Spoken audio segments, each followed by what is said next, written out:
Good morning mga idol. Ay, hindi pala ako yun. Good morning mga kaunggoy.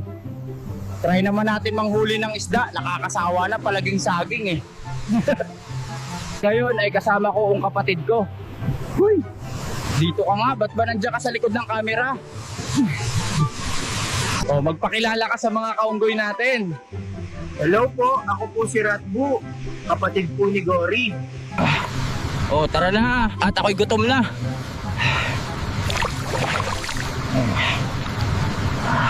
Umay naman, bakit may tsinelas dito? Kala ko'y ulam na eh, hayop na yan. Uy,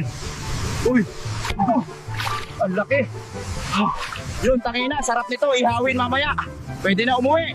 Hoy, Ratbo, tara na, may nahuli na ko. Uuwi na tayo. Ano, may nahuli ka na. Ang laki talaga nito, busog na busog ako dito. Sayang walang toyo mansi at sili.